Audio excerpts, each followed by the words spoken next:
Hello दोस्तों, नमस्ते और बहुत बहुत स्वागत है आपका आपकी अपने फेवरेट चैनल मनीषा रिव्यू पर।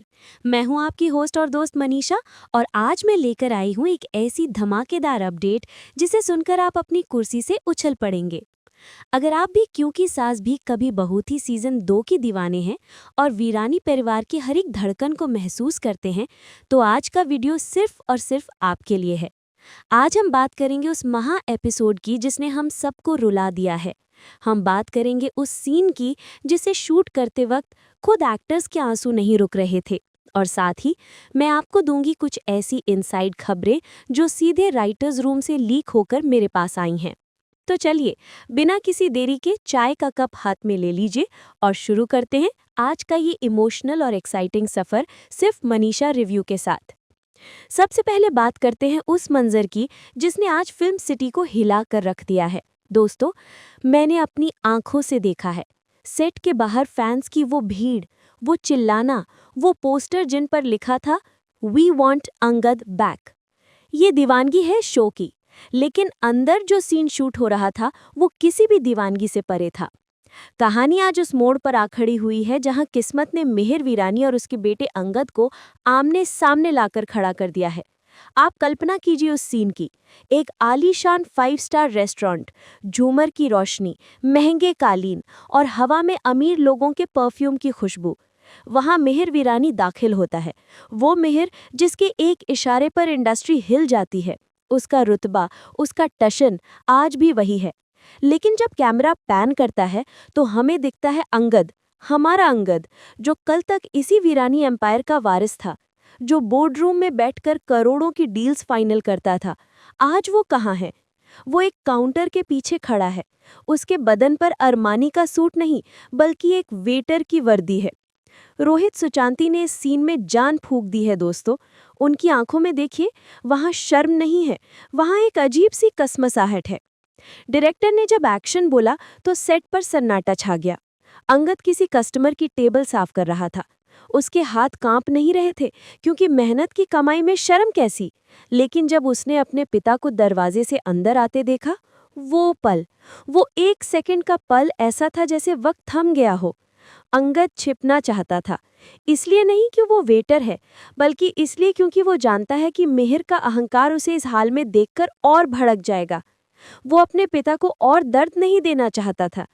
जरा सोचिए उस बेटे की मानसिकता जिसे घर से निकाल दिया गया, जिसकी जायदाद छीन ली गई, वो आज भी अपने पिता के सम्मान की रक्षा करने के लिए किचन के रास्ते से भागने की कोशिश कर रहा था। इसे कहते हैं संस्कार, इसे कहते हैं परवरिश जो तुलसी ने उसे दी है। लेकिन दोस्तों, जहाँ राम होते हैं वहाँ रावण भी तो होता ही है ना। हमारे शो का रावण यानी रणविजय, इस आदमी के दिमाग में खून नहीं, सिर्फ और सिर्फ जहर दौड़ता है। रणविजय को जब पता चला कि अंगद इसी रेस्टोरेंट में वेटर है, तो उसके चेहरे पर जो मुस्कान आई थी, कसम से मेरा मन किया कि मैं टीवी के अंदर घुसकर उसे एक थप्पड़ लगा दूं। रणविजय ने सोचा कि आज मौका अच्छा है, सांप भी मर जाएगा और लाठी भी नहीं टूटेगी। उसने क्या किया? उसने एक ऐसा प्लान बनाया जो इतना घटिया था कि सुनकर आपके रोंगटे खड़े हो जाएंगे। उसने अपना महंगा फोन जानबूझकर गायब कर दिया और इल्जाम किस पर लगाया? हमारे अंगद पर। पूरे रेस्टोरेंट में शोर मच गया। चोर चोर की आवाजें गूंजने लगीं। रणविजय चिल्ला चिल्ला कर सबको इकट्ठा कर रहा था। उसका मकसद साफ था, मिहिर वीरानी के सामने अंगद को जलील करना। वो चाहता था कि मिहिर अपनी आंखों से देखे कि उसका बेटा अब चोर बन चुका है। रणविजय ने सोचा था कि मिहिर का गुस्सा 7वें आसमान पर होगा और वो खुद अंगद को पुलिस के हवाले कर देगा। रणविजय की वो शातिर हंसी, वो आंखों में तैरती हुई मक्कारी। एक्टर ने क्या कमाल का काम किया है। हमें उससे नफरत हो रही थी और यही एक अच्छे विलन की पहचान है। रणविजय ने सोचा कि अब अंगद का चैप्टर हमेशा के लिए क्लोज हो जाएगा। उसने सोचा कि मिहिर अपने रुतबे के लिए अंगद को पहचानने से भी इनकार कर देगा या फिर उसे थप्पड़ मार देगा। वहां अंगद खड़ा था, सिर झुकाए, खामोश। वो सफाई दे सकता था, वो चिल्ला सकता था कि मैं निर्दोष हूं, लेकिन वो चुप रहा। क्यों? क्योंकि सामने उसके पिता खड़े थे। वो तमाशा नहीं बनाना चाहता था। उस खामोशी में कितना दर्द था, ये सिर्फ हम और आप समझ सकते हैं दोस्तों। लेकिन फिर वो हुआ जिसकी उम्मीद ना रणविजय को थी, ना वहां खड़े लोगों को, और सच कहूं तो शायद हमें भी नहीं थी। स्क्रिप्ट में ये जो बदलाव आया है ये आने वाले कई महीनों की कहानी तय करेगा। मेहर वीरानी अपने कुर्सी से उठता है। बैकग्राउंड म्यूजिक धीमा हो जाता है, सिर्फ कदमों की आवाज, ठक ठक ठक। मेहर धीरे धीरे अंगद के पास जाता है। रणविजय के चेहरे पर जीत की चमक थी। वो बस इंतजार कर रहा था कि कब मेहर का हाथ उठे और अंगद के गाल पे पड़े। मेहर अंगद की आंखों में देखता है। वहां उसे वो वेटर नहीं दिखा, वहां उसे वो चोर नहीं दिखा, वहां उसे दिखा उसका बेटा। वो बेटा जिसे उसने बचपन में उंगली पकड़कर चलना सिखाया था। फ्लैशबैक में हमें ब्लैक एंड वाइट सीन्स दिखाए जाते हैं। छोटा अंगद मेहर की गोद में है, मेहर उसे हवा में उछाल रहा है। वो यादें, वो अपनापन, वो खून का रिश्ता, सब कुछ एक पल में मेहर की आंखों के सामने आ गया। और फिर मेहर ने रणविजय की तरफ मुड़कर झुक कहा, ओ माय गॉड। मेहर ने कहा, रणविजय, ये लड़का जिद्दी हो सकता है, ये बागी हो सकता है, ये बदतमीज हो सकता है, लेकिन ये चोर नहीं हो सकता। दोस्तों, ये डायलॉग नहीं था, ये रणविजय के मुंह पर एक तमाचा था। मेहर ने आगे कहा, मैं जानता हूं इसे। इसकी रगों में मेरा खून ना सही, पर इसकी रूह में मेरे संस्कार हैं। वीरानी परिवार का बेटा भूखा मर सकता है, लेकिन चोरी नहीं कर सकता। सेट पर इस सीन के बाद सन्नाटा छा गया और फिर तालियों की गड़गड़ाहट गूंज उठी। खुद क्रू मेंबर्स रो पड़े। मेहर का वो अहंकार, वो दीवार जो बाप बेटे के बीच थी, आज उसमें पहली दरार पड़ गई है। रणविजय का चेहरा देखने लायक था, फक पड़ गया था, जैसे किसी ने उसके पैरों तले से जमीन खींच ली हो। ये थी संस्कारों की जीत, ये थी उस विश्वास की जीत जो मेहर के दिल के किसी कोने में अंगद के लिए आज भी जिंदा है। अब कहानी यहाँ से और भी ज्यादा दिलचस्प हो जाती है। रेस्टोरेंट वाले वाकये के बाद मेहर अंदर से टूट चुका है। वो घर तो आ गया, लेकिन उसका चैन, उसकी नींद वहीं रेस्टोरेंट में छूट गई। उसे बार बार अंगद का वो चेहरा याद आ रहा है। उसे याद आ रहा है कि कैसे उसका बेटा, जो कल तक लग्जरी कारों में घूमता था, आज 20-50 रुपए की टिप के लिए काम कर रहा है। मनीषा रिव्यू के पास एक्सक्लूसिव खबर है कि आने वाले एपिसोड में हम मेहर को गिल्ट में देखेंगे। रात के अंधेरे में अपने कमरे में बैठकर मेहर अंगद की पुरानी तस्वीरें देखेगा। एक सीन है जहां वो फोटो पर हाथ फेरते हुए कहता है, मैंने क्या कर दिया। ये सीन इतना पावरफुल है कि पत्थर दिल इंसान भी पिघल जाए। इसी गिल्ट, इसी पछतावे को कम करने के लिए मेहर एक बड़ा कदम उठाता है। वो नहीं चाहता कि दुनिया को पता चले कि वो पिघल गया है, इसलिए वो चुपके से अपने मैनेजर किरण के जरिए अंगद तक मदद पहुंचाने की कोशिश करता है। खबर है कि मेहर एक ब्लैंक चेक या फिर किसी दूसरी बड़ी कंपनी में एक बहुत ऊंचे पद का ऑफर लेटर अंगद के पास भिजवाता है। मेहर को लगता है कि अंगद अभी गरीबी में है, चौल में रह रहा है, तो वो झट से ये मदद स्वीकार कर लेगा। मेहर को लगता है कि पैसे से वो अपने बेटे की तकलीफ दूर कर देगा और अपने दिल का बोझ हल्का कर लेगा। लेकिन दोस्तों, हमारा अंगद अब वो पुराना अंगद नहीं रहा। वो अब ऐसा इंसान बन चुका है जिसे अपनी खुददारी सबसे प्यारी है। कहानी में असली ट्विस्ट तब आता है जब अंगद उस मदद को ठुकरा देता है। जी हाँ, आपने बिल्कुल सही सुना। अंगद उस लिफाफे को वापस भेज देता है और साथ में एक नोट लिखता है। उस नोट में लिखा होता है, पापा, अगर आप मेरा बेटा नहीं हो तो मुझे आपके पैसों पर भी कोई हक नहीं है। मुझे खैरात नहीं, आपका आशीर्वाद चाहिए था, जो मुझे उस दिन रेस्टोरेंट में मिल गया जब आपने मुझ पे भरोसा किया। अब मैं अपनी मेहनत की कमाई से ही अपना घर चलाऊंगा, चाहे वो वेटर की नौकरी ही क्यों ना हो। जब मेहर ये नोट पढ़ता है, दोस्तों, उस वक्त मेहर की आंखों से जो आंसू गिरते हैं वो इस शो का सबसे बड़ा टर्निंग पॉइंट है। अंगद का ये इनकार मेहर की नज़रों में उसका कद इतना ऊंचा कर देता है कि मेहर को ये मानने पर मजबूर हो जाना पड़ता है कि खून के रिश्ते से बड़ा परवरिश का रिश्ता होता है। जहां रणविजय जैसे लोग पैसों के लिए रिश्ते बेच रहे हैं, वहां अंगद ने पैसों को ठोकर मार के रिश्तों की अहमियत समझाई है। अब जरा चलते हैं उस दुनिया की तरफ जहां अंगद और वृंदा रह रहे हैं। चौल की वो तंग गलियां, वो छोटा सा कमरा, लेकिन वहां प्यार की कोई कमी नहीं है। रोहित सुचांती और वृंदा का किरदार निभा रही एक्ट्रेस ने चौल की सीन्स को इतना रियल बनाया है कि आपको लगेगा ही नहीं कि ये एक्टिंग है। वृंदा, वो सिर्फ अंगद से पत्नी नहीं, उसकी ताकत है। जब अंगद टूटता है तो वृंदा उसे संभालती है। अंगद जब वेटर की ड्रेस पहनकर घर से निकलता है तो उसकी आंखों में नमी होती है, लेकिन वृंदा उसे तिलक लगाकर विदा करती है और कहती है, कोई काम छोटा नहीं होता अंगद, मुझे तुम पर गर्व है। खबर ये भी है कि वृंदा अब सिर्फ घर नहीं संभाल रही, बल्कि उसने अपना छोटा सा बिजनेस शुरू कर दिया है, होममेड मसाले बेचने का। वो अंगद का हाथ बटाना चाहती है। ये दिखाता है कि आज की नारी सिर्फ रोने के लिए नहीं, बल्कि कंधे से कंधा मिलाकर चलने के लिए है। जब अंगद मेहर के पैसे लौटाने का फैसला करता है तो वो डरता है कि कहीं वृंदा नाराज न हो जाए। लेकिन वृंदा क्या कहती है? वो कहती है, हमें किसी के एहसान की नहीं, एक दूसरे के साथ की जरूरत है। दोस्तों, इन दोनों की केमिस्ट्री और ये स्ट्रगल वाला लव ट्रैक फैंस को पुराने दिनों की याद दिला रहा है। ये वो प्यार है जो महलों का मोहताज नहीं है।